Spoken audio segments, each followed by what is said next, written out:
She was just 5 years old. Her face was smudged with dirt, her cheeks wet with tears that had long since dried in the cold. Curled at the bottom of a snowy hole, she clutched a worn-out teddy bear to her chest, too exhausted to cry louder, too scared to move. Then came the barking. A soldier, walking through the blizzard with his K9, stopped cold. The dog was trembling, pawing at the snow, as if something beneath was still breathing. What they uncovered wasn't just a rescue, it was a secret someone tried to silence beneath the frost. But before we begin, tell me where you're watching from. Drop your city in the comments. Let's see how far her whisper travels. The snow had been falling for hours, silent, steady, and suffocating. Streetlights flickered dimly in the distance, their yellow glow swallowed by the wind.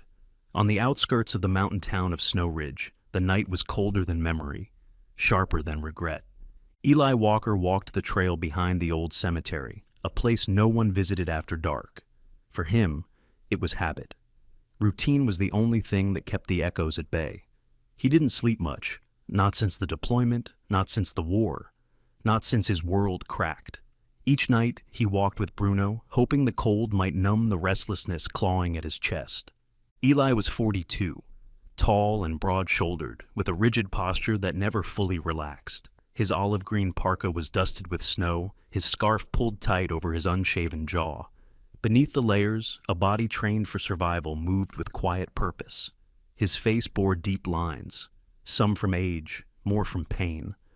Green-gray eyes flicked across the path ahead, always scanning. He had seen too much and forgotten too little. Beside him moved Bruno, his 6-year-old German shepherd. The dog's fur was a sleek pattern of black and tan, his eyes sharp, intelligent, almost tuned in. Bruno wasn't just a K9, he had something else, an uncanny sensitivity to tension, danger, things unseen. Some said it was training, others called it a gift. Eli didn't care what it was, he only trusted it. As they passed the edge of the cemetery, Bruno stopped. Eli didn't need words, he knew that stance, the stillness, the breath held. "What is it?" Eli whispered, stepping closer. Bruno took 2 steps toward an open patch of snow between the gravestones, ears flat, tail stiff. Then, without warning, he growled, low and guttural, like something ancient had awakened beneath the ice. Eli squinted into the dark. The snow was uneven. It wasn't a grave, at least not a marked one, but something was wrong. A depression in the snow, a pile of dirt scattered nearby, and there, movement. Fresh. Then it hit him. There was a shallow hole, and inside it, something moved.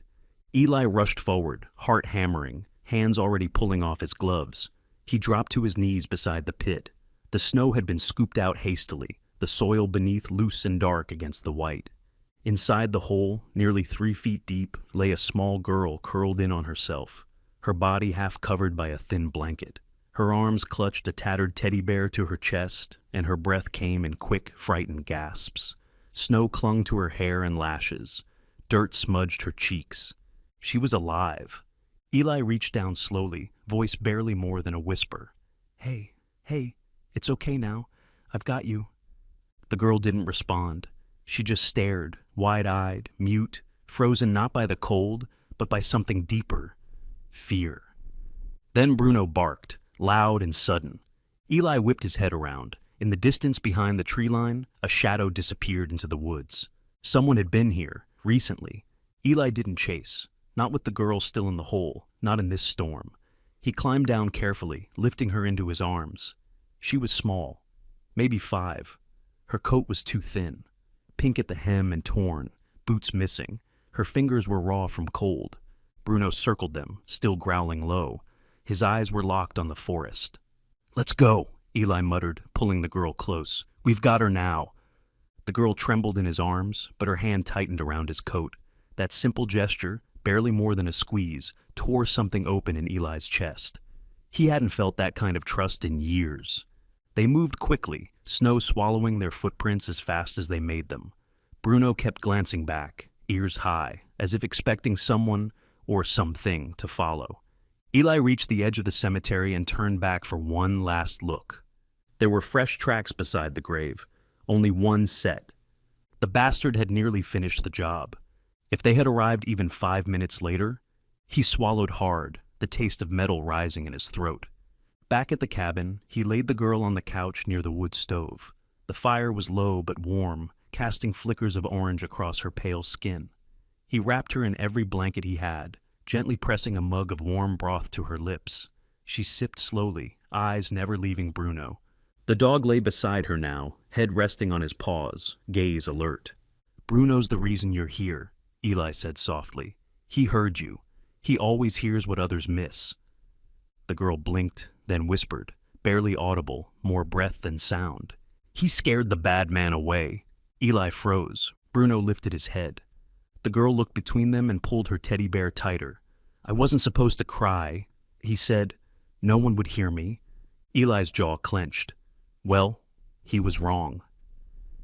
And as he stoked the fire and sat beside her, Bruno returned to the door, standing guard, ears perked, nose twitching toward the darkness. The fire crackled in the stone hearth, throwing soft light across the wooden interior of Eli's cabin. Snow tapped against the windows in a rhythmic whisper, a constant reminder of the storm still raging outside. The cabin was small but sturdy, built by Eli himself after his return from overseas. Logs notched together by calloused hands looking for purpose. The furniture was minimal. A worn leather armchair, a wooden coffee table scratched from years of use, a small kitchenette with chipped mugs and dented pans. Everything bore the weight of silence, the kind that wraps itself around old memories. Eli knelt beside the couch, adjusting the thick quilt wrapped around the little girl, now sleeping fitfully beside the hearth. She had stopped shivering, but her fists remained clenched around the ear of a one-eyed teddy bear that looked nearly as weathered as the man watching her. Her pink coat, now drying near the fire, had a tear along the back seam and mud along the hem. The boots she'd been wearing were mismatched, one red, one gray, both too small. Bruno lay stretched out at the foot of the couch, his body between the girl and the door. His eyes never closed. Every few minutes his ears would twitch and his head would lift toward the window, as though he were tracking a sound no human could hear. Eli trusted that instinct. It had saved their lives more than once. She hadn't spoken much since they brought her in. Just a quiet, broken repetition. "I'm not supposed to cry." She had said it 3 times, then silence. Eli leaned back against the wall, exhaustion beginning to creep into his bones. He hadn't called anyone yet. The radio in the corner of the cabin was battery-powered, but the mountain signal was spotty during storms. The landline was down, and his old flip phone had already flashed "no service" when he tried it on the porch. He'd call the sheriff's office first thing at dawn. Still, he couldn't shake the feeling they were being watched. Outside, the wind howled, sweeping flurries across the path they had taken back from the cemetery.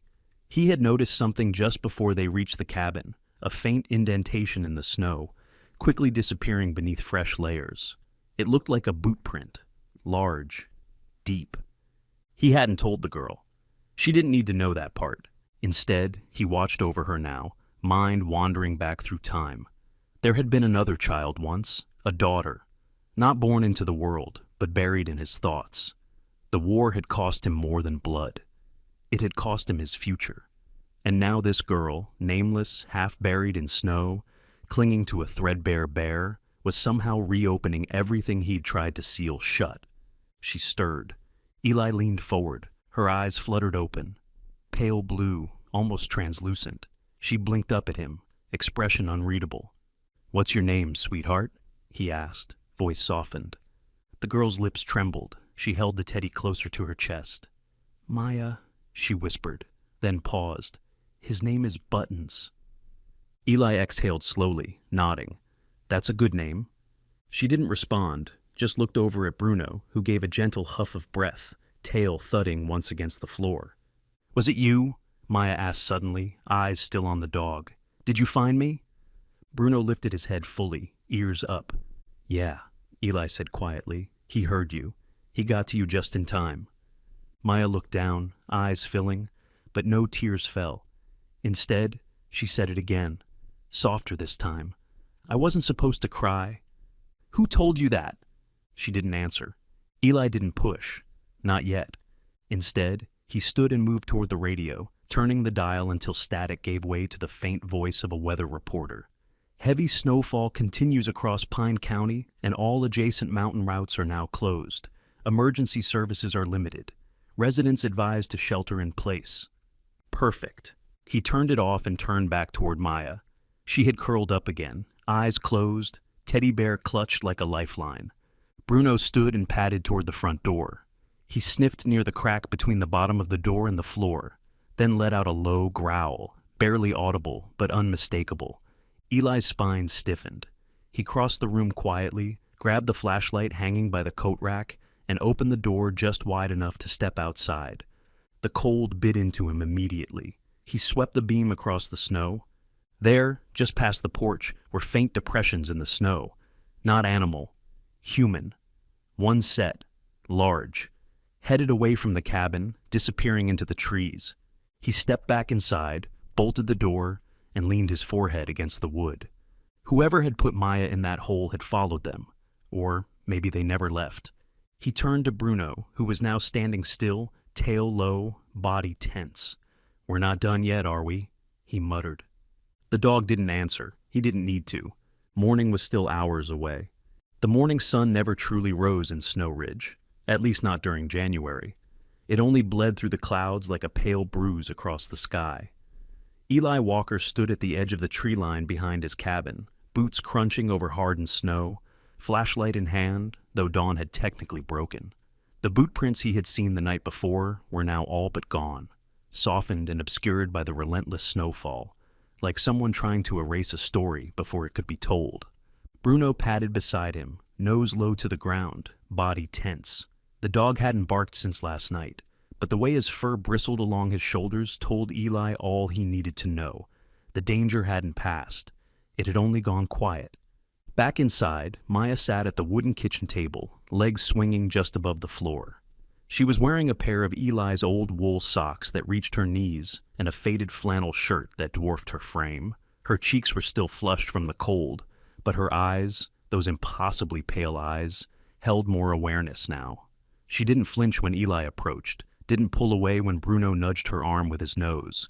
Instead, she was focused on the paper in front of her. Eli had found a few stubby-colored pencils in a drawer the night before. It wasn't much, but she had clutched them like treasures. Now, she was drawing. At first, it had been scribbles, childish loops and swirls, then shapes, now figures.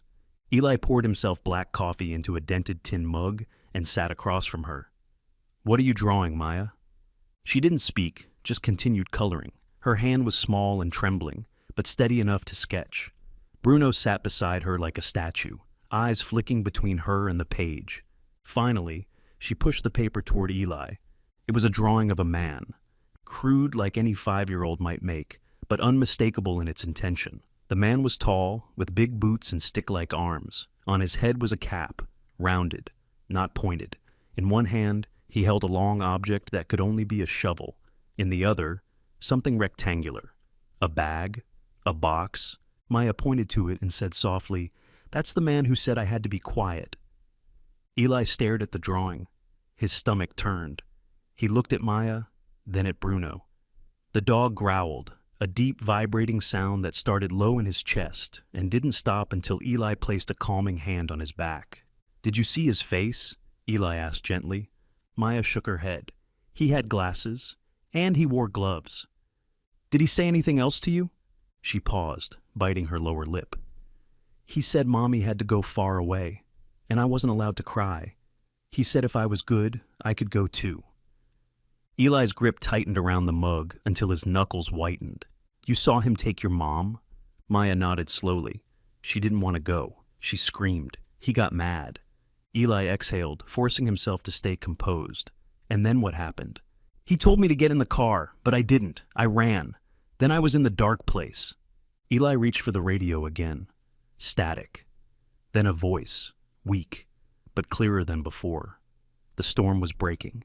He tuned it to the sheriff's line and waited. After a minute, it crackled to life. "Snow Ridge Dispatch, go ahead." "This is Eli Walker. I need to speak to Sheriff Danner. It's urgent." "Copy that. He's in the field, but I'll patch you through."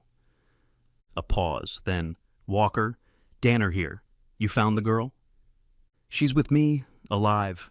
Said her name's Maya. about 5 years old. Found her in a hole outside the cemetery last night. A sharp breath came through the line. Jesus, you sure she's safe? For now, but there's more. She remembers a man, hat, glasses, shovel, says he took her mom. A beat of silence. Any name? No, but she drew him. I think she witnessed something she wasn't supposed to. Another pause. That might explain the report we got last week.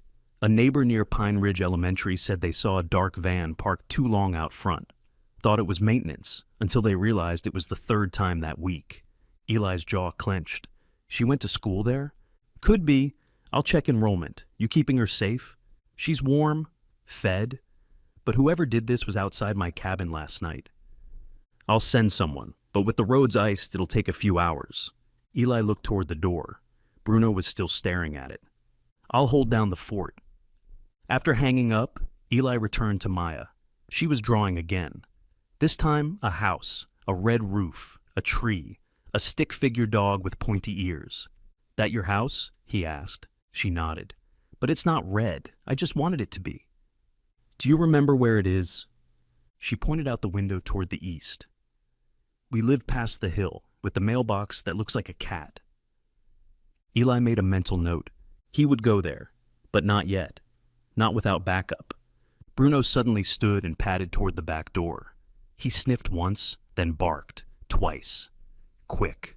Sharp. Maya flinched. Eli moved to the window and peered through the frost-covered glass. Nothing. Just trees and snow. But Bruno didn't move from the door. Someone had been close. Again. Eli turned toward Maya. It's okay, he said softly. Bruno's got you. She gave a tiny nod and placed the drawing of the man on the table, beside her teddy bear. Eli stared at it one last time, memorizing every line. This wasn't just a rescue anymore. This was a warning. By late morning, the storm had weakened to a quiet hiss. Flakes still drifted from the pale sky, but the wind had calmed, leaving behind a fragile silence. Eli Walker stood at the edge of the shallow grave where he'd found Maya, his boots half sunk in the snow.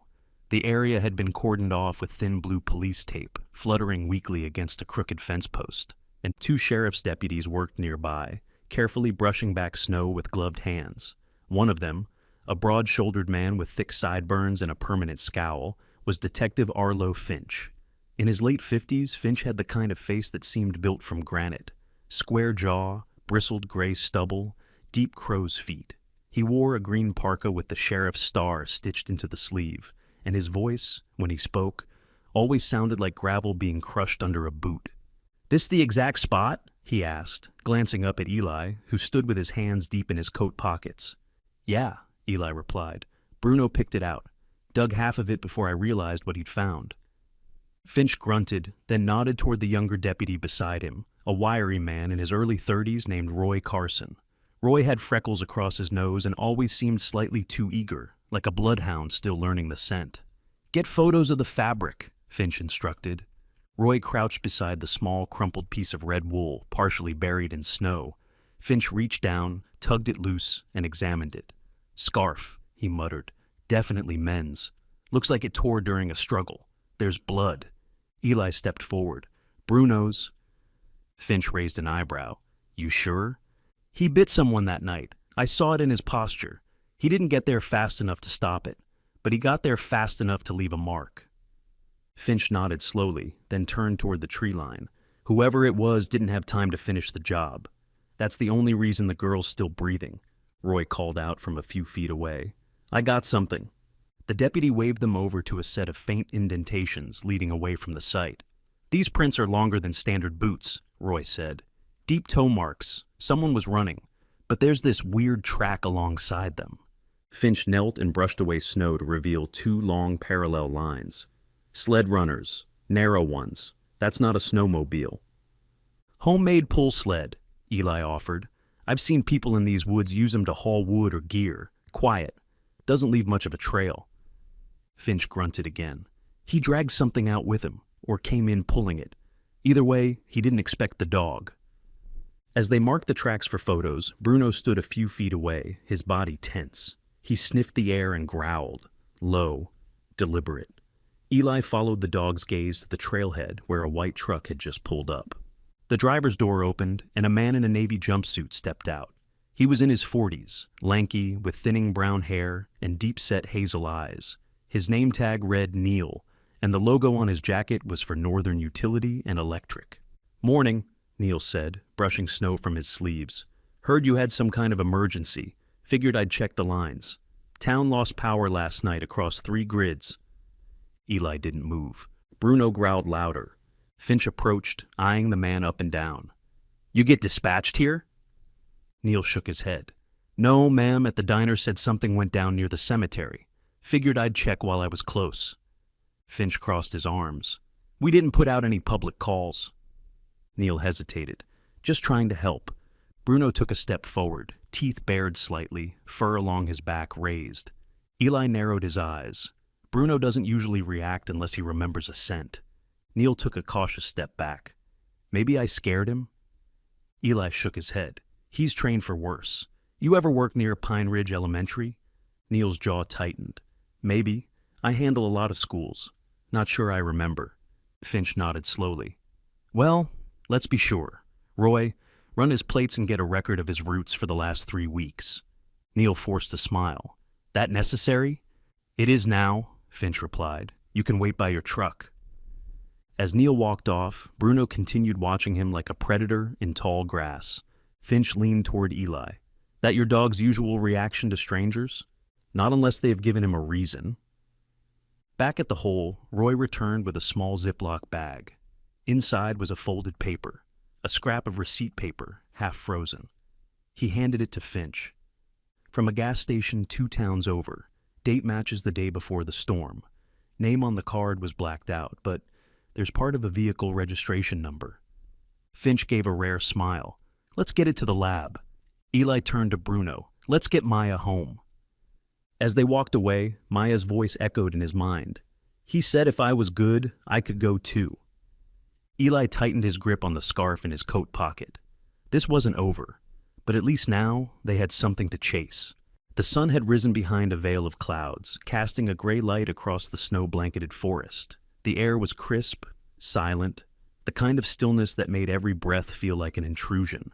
Eli Walker zipped his jacket up to his neck and glanced at the dog standing by his side. Bruno was alert, tail low, nose raised slightly, as if he could sense something beneath the surface of the snow itself. They had been following him for over 20 minutes. "Where are you taking us, boy?" Eli murmured, though he already knew better than to question. Bruno didn't wander without reason. Trailing behind them was Deputy Roy Carson, bundled tight in his brown sheriff's jacket and green beanie, his face red from the cold. He was young, maybe early 30s, freckles sharp against pale skin, breath steaming with each step. He tried to match Eli's pace, but his boots weren't made for deep snow. "You sure this dog knows where he's going?" he asked, panting lightly. Eli didn't slow. "I'm sure." Bruno paused, then veered left, paws crunching through a patch of pine needles just visible beneath the snow. The trail narrowed, winding between tall spruce and birch. Eli recognized the area now, an abandoned hunting route just outside the township limits, about 2 miles from the main road. When they reached a small clearing, Bruno stopped. Ahead was a dilapidated wooden shack, partially hidden behind a fallen tree. The structure was sagging under the weight of ice, its door slightly ajar, creaking as wind stirred it on rusty hinges. Eli signaled to Roy, who unsnapped his holster. They approached cautiously, Eli taking the left side, Roy the right, while Bruno stood squarely in front of the door, staring inside. "Anything?" Roy asked. "Only one way to find out." Eli pushed the door open with his boot. The interior was dark, musty. Dust floated in the air, disturbed by the cold breeze sneaking through gaps in the walls. A metal cot lay against one side, the mattress rolled up like it hadn't been used in years. Empty cans of food lined a shelf beside the window, and a rusted kerosene lamp hung from a hook in the center beam. But what caught Eli's eye was the canvas duffel bag shoved beneath the cot. Bruno immediately growled. Eli crouched and pulled the bag into the light. It was old, forest green, the zipper rusted on one end. He unzipped it slowly. Inside were a pair of gloves, a folded wool cap, and, tucked deep within, a pink child-sized backpack. Eli's stomach dropped. He turned it over. There, stitched into the fabric in faded thread, was the name Maya. Roy swore under his breath. Eli opened the bag. Inside were children's drawings, a half-empty juice box, and a tiny hairbrush with pink bristles. And something else. A small digital camera, scratched but intact. Screen cracked slightly at the corner. Roy lifted it carefully. "You think this is hers?" Eli nodded.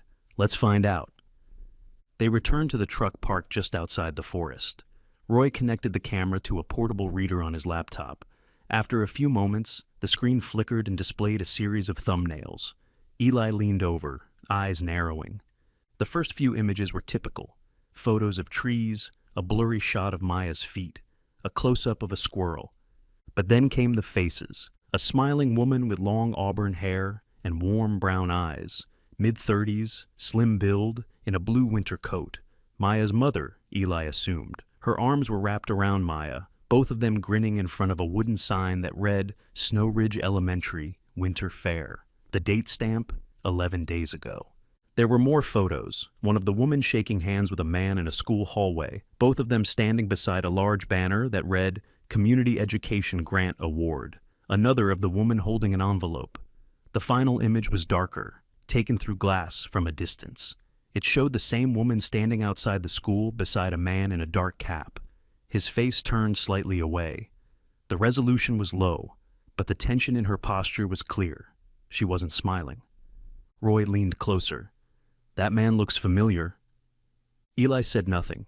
His eyes were locked on the envelope in the woman's hand. Printed on the front was a logo he recognized, Snow Ridge Education Foundation, and the words, "Pending Legal Review," in red ink. "She was going to report something," Eli muttered.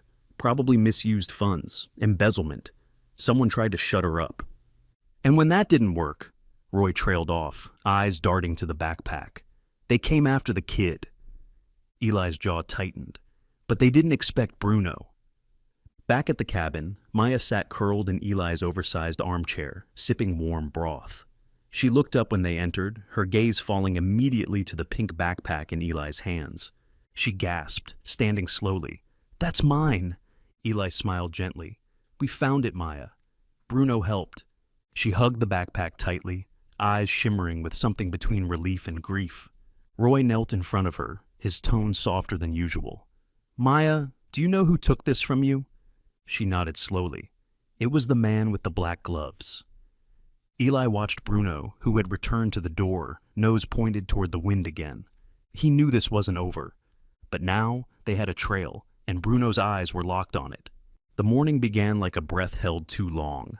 Eli stood in the kitchen, sipping lukewarm coffee from his dented tin mug as snow began to fall again, light this time, like flour dust on old wood. Maya sat on the worn sofa with a blanket wrapped around her legs, Bruno curled protectively at her side. The television flickered with the local news, static popping at intervals, the signal spotty, but holding. Eli hadn't turned it on for months. War made him wary of noise. But this wasn't noise. This was now a case. Deputy Roy Carson returned to the cabin just after 9. He entered with brisk steps, cheeks wind-chapped, scarf trailing behind him.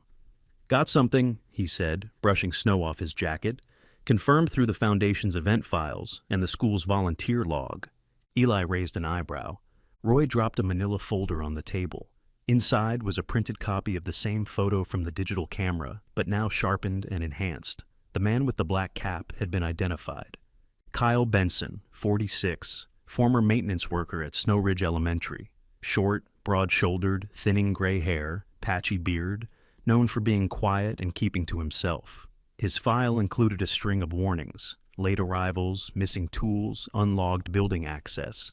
No convictions, but whispers. Maya's mother, according to school records, had filed a formal complaint 3 weeks before the winter break, citing unusual behavior and unauthorized access to classrooms. "He's been off the radar since the storm," Roy said, flipping through the file. "Didn't report to work. Didn't clock out. Left behind his work van. Gone." "Address?" Eli asked. "Trailer out near Millpine Ridge. Cops checked it this morning. Empty. Looked like he packed in a hurry. Drawers open, bed unmade, fridge left wide. But..." Roy pulled out a small plastic evidence bag. Inside was a set of keys with a rabbit foot keychain and a small USB stick.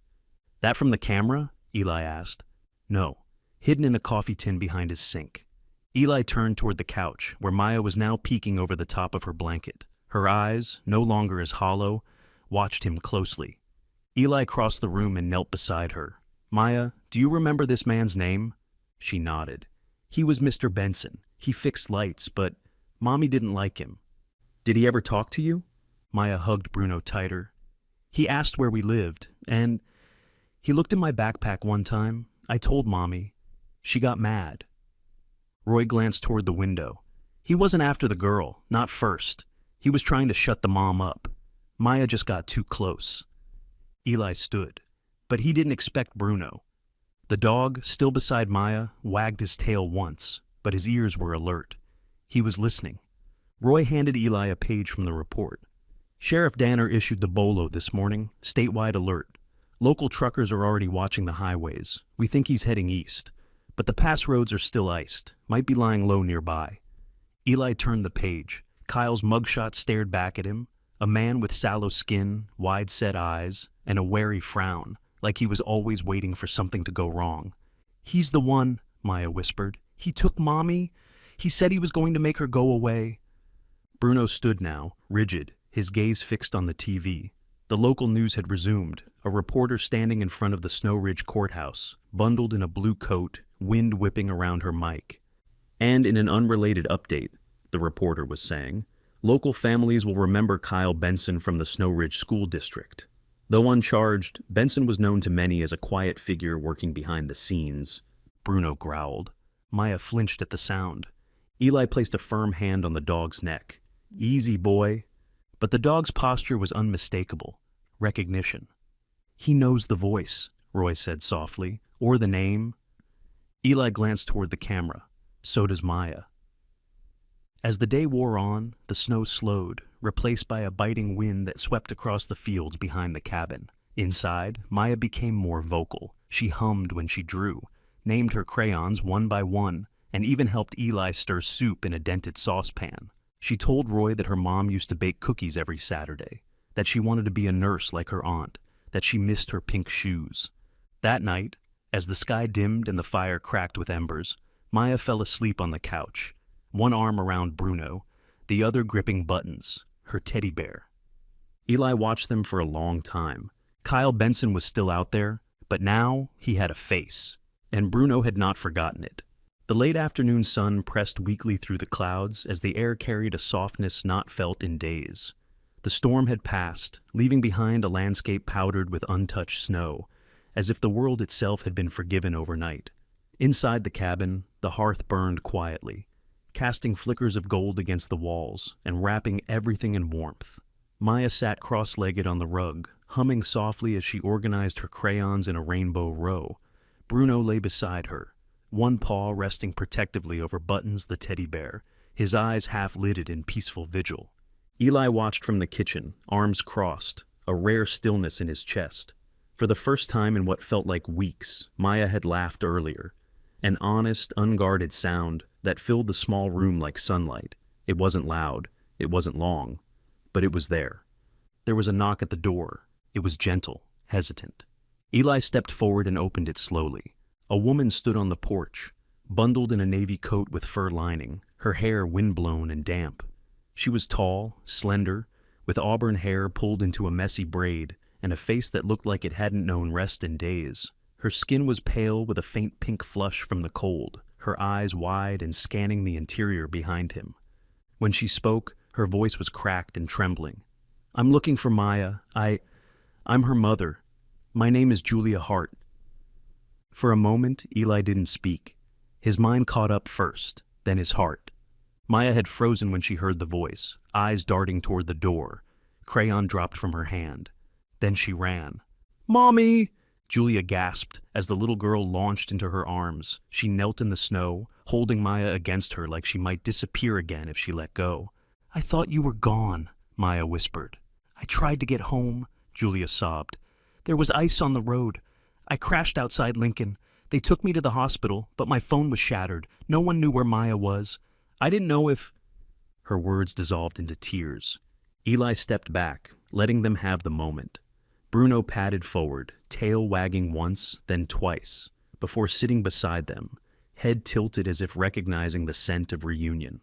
Back inside, Julia took slow, deep breaths by the fire, cradling a mug of tea. Her coat hung by the door, revealing a forest green turtleneck and jeans still dusted with snow. She looked exhausted, but whole, alive. "I heard everything from Sheriff Danner this morning," she said quietly. "About Kyle, about the snow, the hole." Her voice broke again. "If you hadn't found her—" "It was Bruno," Eli said simply.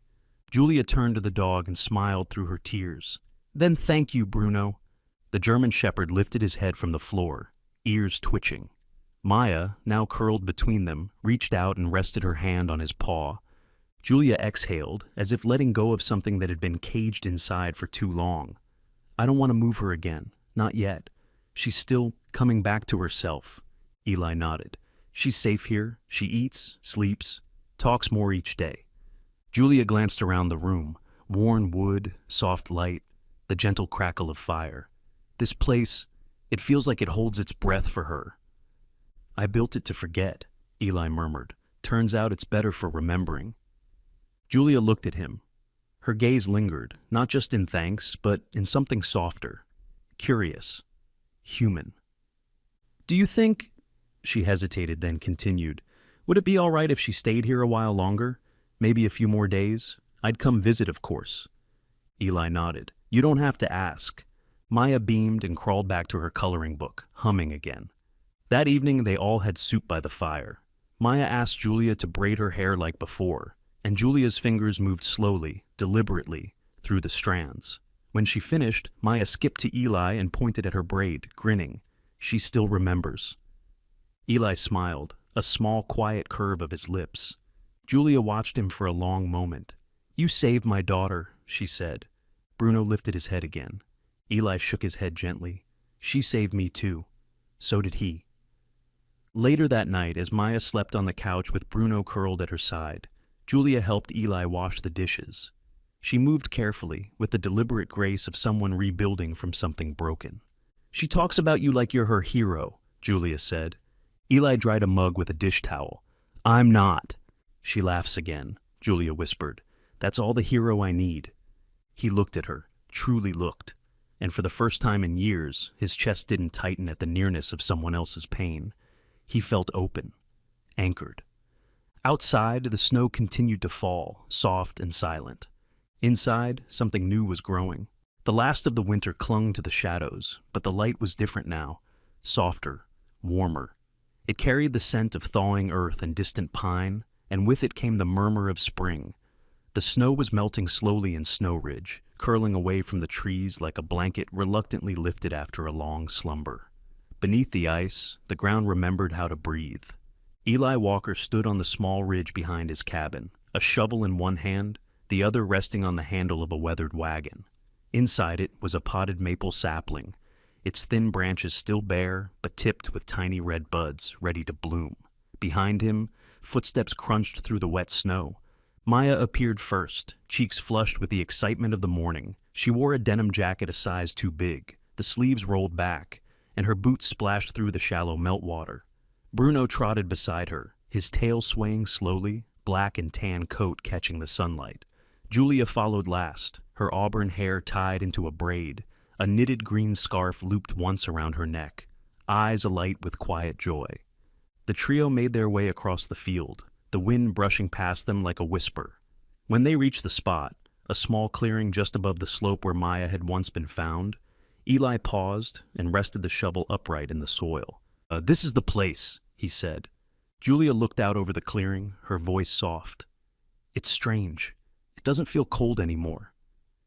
Maya knelt in the damp earth, pulling off her gloves carefully. In her hand was a red wool scarf, frayed at one end. She looked at Bruno, then at Eli. "Can I put it on the tree?" Eli nodded. Maya stood on tiptoe, tied the scarf gently around the lowest branch of the young maple. The wind caught it slightly, making it flutter. "It's Bruno's lucky scarf," she said.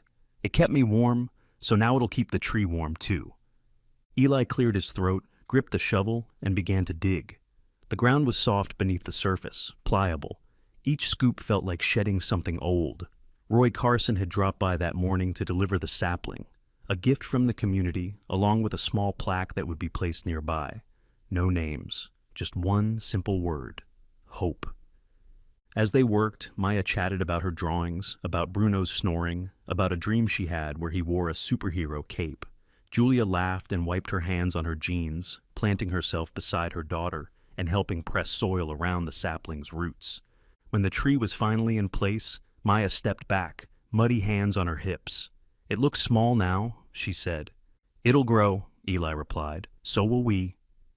Julia looked at him, eyes reflecting more than the sunlight. "You ever think about training again? Dogs, I mean." He hesitated. "I've been thinking about starting something, small. A program for winter K-9 rescue, for veterans, or kids like Maya who need a second chance." She smiled. "That sounds exactly like something this place needs." Bruno barked once, as if in agreement. He padded up to the tree, sniffed the base, then sat beside it like a sentry. After a long silence, Eli said, "I used to think this place was built for solitude. Now I'm not so sure." Julia walked closer, her voice low. "It's built for beginnings. Some just take longer." They watched Maya play with Bruno on the slope, her laughter echoing between trees still waking from winter. The dog barked in joy, racing in circles as she flung snow in the air like feathers. Eli smiled faintly and spoke without looking away. "You know," he said, "I thought I rescued her." Julia tilted her head. "But the truth is, she and Bruno rescued me." A single snowflake drifted from the sky, just one, and landed softly on the tip of the little maple's bud. Then another. Then none. As if the mountain was giving them a gentle goodbye. The past wasn't gone. It never would be. But now, it was rooted beneath a tree that would outlive the storms. And in that, there was peace. Sometimes, miracles don't come with thunder or lightning. Sometimes, they come in the quiet bark of a dog, in a little girl's whispered laugh, in the warmth of strangers who become family. Maybe it wasn't just luck that led Bruno to that snowy grave. Maybe it was something higher, a whisper from God, a divine nudge in the cold. Because even in the deepest winter, he plants seeds for spring. So if you're watching this right now, hold on to that hope. No matter how buried you feel, someone or someone is always listening. Tell us below, what's your miracle? Share this story if you believe in second chances. Leave a prayer in the comments for anyone who feels lost today. And don't forget to subscribe for more stories that remind us of the grace hiding in everyday life. May God bless you, and may He send a Bruno your way exactly when you need him most.